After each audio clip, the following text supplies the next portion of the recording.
इसके बाद हम चलते हैं नेक्स्ट के हमारी जो मार्केट है, कैंडल्स हो गई। इसमें हम आगे फर्दर कैंडल्स की टाइप और चीज़ें डिस्कस करेंगे। अभी हम लोग चलते हैं कि मार्केट में हमारे पास 4 स्टेजेस आती हैं। ठीक है, वो 4 स्टेजेस कौन कौन सी हैं वो मैं आपको बता देता हूँ। मार्केट हमेशा 4 तरह के बिहेवियर दिखाएगी, चाहे वो कोई भी मार्केट हो। ठीक है, वो मार्केट गोल्ड की हो, वो मार्केट जो है सिल्वर की हो, ऑयल की हो, करेंसीज की हो, किसी और चीज़ की हो, तो उस मार्केट के हमेशा 4 बिहेवियर होंगे। ठीक है, वो बिहेवियर कौन कौन से हैं? वो बिहेवियर हैं हमारे पास। फर्स्ट बिहेवियर होता है एकमुलेशन फेज। ठीक है, ये आपने अच्छी तरह से याद रखने हैं, ये आपको काम आएंगे। इकामुलेशन फेज में क्या होता है कि इकामुलेशन फेज में प्राइस कहीं नहीं जाती, एक एक एक उसकी लोअर लिमिट होती है, रेंज होती है, एक उसकी टॉप रेंज होती है और उसके बीच में घूमती रहती है। ठीक है, इकामुलेशन फेज ये होता है कि जब भी मार्केट में बाइंग हो रही होती है ना, जिस तरह से बड़े हेज फंड्स हैं, रिटेल ट्रेडर्स हैं या बड़े बड़े बैंक्स हैं, ये मार्केट में बाइंग कर रहे होते हैं और ये प्राइस को रोक के रखते हैं कि हम बाइंग कर लें। ठीक है, फिर इन्होंने प्राइस को करना होता है पंप। अब होता क्या है कि ये मतलब लोएस्ट बाय करें, तो इन्होंने मिलियंस ऑफ डॉलर्स की इन्वेस्टमेंट्स करनी होती हैं और वो एक दिन में पॉसिबल नहीं होता, तो वो एक सर्टेन ड्यूरेशन तक वो उसको बाय करते रहते हैं। This duration can be like 15 days, 1 month, 3 months, 6 month, a year। तो वो एक डिफरेंट कैटेगरीज के लिए डिफरेंट ड्यूरेशन होता है। तो ये फेज़ कहलाता है एकमुलेशन फेज़। ठीक है, इसमें जितने भी हमारे बड़े ट्रेडर्स हैं, रिटेल ट्रेडर्स हैं, हेज फंड्स वगैरह हैं, बैंक्स हैं, ये बाइंग करते रहते हैं किसी एक एसेट की। वो गोल्ड भी हो सकता है, सिल्वर भी हो सकता है, ऑयल भी हो सकता है, कोई भी चीज़ हो सकती है। तो इस फेज़ को हम लोग कहते हैं एकमुलेशन फेज़। जब एकदम उसमें बाइंग होती रहती है, तो उसके बाद वो उसकी प्राइस इंक्रीज करना शुरू करते हैं। ठीक है, क्योंकि सारा मार्केट में से अभी हम गोल्ड का चार्ट देख रहे हैं, तो जिन्होंने बाय करना था कर लिया, अब सारा गोल्ड वो होल्ड करते हैं।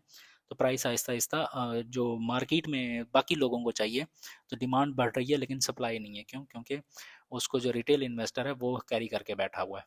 ठीक है, तो उसकी डिमांड इंक्रीज होती है। जब डिमांड इंक्रीज होती जाती है तो मार्केट जो है वो इकामुलेशन फेज से निकल के एडवांसिंग फेज की तरफ जाती है। इसको हम लोग ट्रेंडिंग फेज भी कहते हैं। ट्रेंडिंग फेज में क्या होता है कि आपकी प्राइस बढ़ती जाती है, और ऐसे नहीं है कि बस थोड़ी थोड़ी 2-4 डॉलर, $10 बढ़ रही है। इसमें जंप होते हैं बड़े बड़े। ठीक है, थोड़ी भी बढ़ रही है तो वो काउंट होती है, लेकिन उतनी सिग्निफिकेंट काउंट नहीं होती। ये इसको हम लोग बुलिश ट्रेंड भी कहते हैं। बुलिश ट्रेंड इसलिए कहते हैं कि जब मार्केट बुल की तरह बिहेव करे। बुल आपने देखा है ना कि जब लड़ रहा होता है या गुस्से में होता है तो अपने सींगों से उठा उठा के मारता है। ठीक है, तो वो ये टर्म जो है बुलिश मार्केट इज बुलिश या बुलिश मार्केट, ये टर्म आई है बुल से। ठीक है, कि वो मार्केट जो है मार्केट उठा उठा के मारती है प्राइस को। लाइक लग पता जाता है कि भाई अब वाकई मार्केट बढ़ रही है। लाइक ये बड़ा चार्ट है, हम छोटे चार्ट पे भी इसे डिस्कस कर सकते हैं, बट यहाँ पे जैसे ये प्राइस यहाँ पे गई, फिर उसके बाद थोड़ी देर रुकी और फिर जंप आया इतना हैवी, फिर थोड़ी सी नीचे आई, फिर एक जंप दिया उसने, और ये जंप करते करते उसने बुल्स जो थे मार्केट में, उन्होंने प्राइस को उठा के टॉप पे पहुंचा दिया। ठीक है, ये हमारा होता है bullish trend. Third thing is हमारा डिस्ट्रीब्यूशन फेज है। अब वो लोग जिन्होंने यहाँ पे मिलियंस और बिलियंस की इन्वेस्टमेंट की थी, कमुलेशन फेज में पैसे लगाए थे और उसके बाद प्राइस बढ़ी, तो उन्होंने अपना प्रॉफिट भी उठाना है। तो वो जब वो अपना प्रॉफिट उठाने आएंगे तो वो उस एसेट को सेल आउट करना शुरू कर दें टॉप पे जाके। अब क्योंकि वो एसेट इतना ज़्यादा होता है, बिलियंस ऑफ डॉलर्स जो लगे हुए होते हैं, तो वो पॉसिबल नहीं होता कि एक दो दिन में या एक हफ्ते में सेल आउट हो जाए या वो उसे क्लियर कर लें। तो उसके लिए टाइम चाहिए होता है। Some time it can take weeks, some time it can takes months. तो वो वीक्स या मंथ्स जो हैं उसको लगते हैं सेल आउट करने में और मार्केट से बाहर निकलने में, जब रिटेल ट्रेडर और हेज फंड्स और बैंक्स वगैरह मार्केट से अपनी पोजीशन सोल्ड करके बाहर आते हैं। तो ये वाला जो हमारा फेज़ है ना, ये कहलाता है डिस्ट्रीब्यूशन फेज़। और डिस्ट्रीब्यूशन फेज़ के फ़ौरन बाद एक फेज़ आता है डिक्लाइनिंग फेज़, या इससे हम लोग कहते हैं bearish phase, bearish trend. Declining phase में क्या होता है कि अब लोगों ने वो एसेट चूंकि बढ़ रहा था ख़रीदना शुरू कर दिया है, और जो बड़े इन्वेस्टर थे उन वो इससे बाहर निकल गए हैं, तो मार्केट में उस एसेट की सप्लाई बढ़ गई है। ठीक है, जब मार्केट में सप्लाई बढ़ी है तो उसके बेचने वाले बहुत हैं, खरीदने वाला कोई नहीं है। तो क्या होता है कि यहाँ से प्राइस गिरना शुरू हो जाती है। और अगेन जिस तरह से बुलिश ट्रेंड में प्राइस एकदम से ऊपर जाती है, इसी तरह से हमारा ये जो बेरिश ट्रेंड है इसमें भी प्राइस ऐसे उठा उठा के नीचे मारता है। और ये बेरिश ट्रेंड इसे हम लोग इसलिए बोलते हैं, it has been derived from bear, कि बेयर जब लड़ता है ना तो वो क्या करता है कि वो पंजा मारता है ऊपर से नीचे की तरफ। आप अगर बेयर को लड़ते हुए देखें तो वो कभी भी नीचे से ऊपर बहुत कम मारता है, नहीं मारता, वो हमेशा ऊपर से पंजा मारता है। क्योंकि एक तो वो कद में बड़ा होता है और ऊपर से उसका ऐसा पंजा लगता है कि वो नीचे गिर जाता है जो भी उसका अपोनेंट होता है। तो इसलिए इस मार्केट को हम लोग बेरिश मार्केट कहते हैं। और ये हमारा होता है डिक्लाइनिंग फेज, ठीक है। और इस फेज में जब प्राइस गिरती है तो गिरती हुई नजर आती है, जिस तरह वो डॉक्टर शाहिद मसूद कहते हैं ना कि जब निजाम जाएगा तो जाता हुआ नजर आएगा। तो यहाँ भी जब प्राइस जाती है ना, गिरती है, तो गिरती हुई नजर आती है कि गई अब।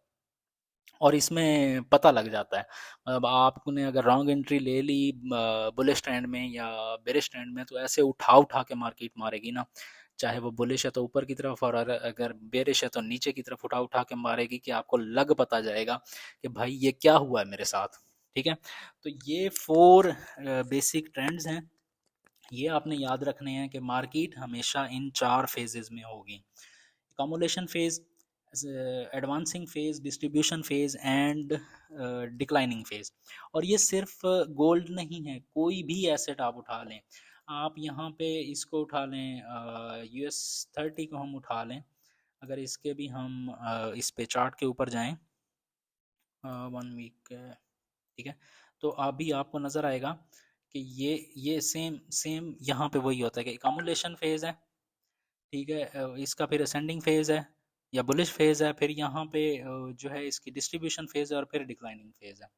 तो ये आपको पैटर्न्स जो हैं मिल जाते हैं, आप किसी भी इंस्ट्रूमेंट पे चले जाएं कि ये इसका एकमुलेशन फेज आ गया, ये इसका बुलिश ट्रेंड है, ठीक है। यहाँ पे ये इसकी डिस्ट्रीब्यूशन है, फिर यहाँ से ये गिर गया, ये देखें ये कितना स्पीड से गिरा है।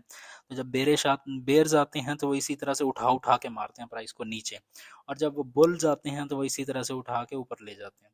तो ये 4 जो हैं स्टेजेस होती हैं हमारी मार्केट की, जिसके बीच में मार्केट घूमती रहती है। और ये चीज़ें, ये चारों फेज़ आपको हर इंस्ट्रूमेंट में हर जगह मिलेंगे, ये आपने याद रखने हैं। और यही हमें हेल्प आउट करते हैं ट्रेड लेने में, कि मार्केट अभी किस फेज़ में है। एकमुलेशन में हम कोशिश करते हैं कि एंट्री ले लें, और जब वो बुलिश या एडवांस होने लगता है तो हम वेट करते हैं, और डिस्ट्रीब्यूशन फेज़ में हम वहाँ से एग्जिट कर जाते हैं और प्रॉफिट लेके निकल जाते हैं। ठीक है। ये बेसिक कॉन्सेप्ट है। टेक्निकल एनालिसिस में हमने इसे फाइंड आउट करना होता है कि चारों फेजेस मार्केट अभी किस फेज में है, एकमुलेशन फेज में है, एडवांसिंग फेज में है, डिस्ट्रीब्यूशन फेज में है, या डिक्लाइनिंग फेज में है।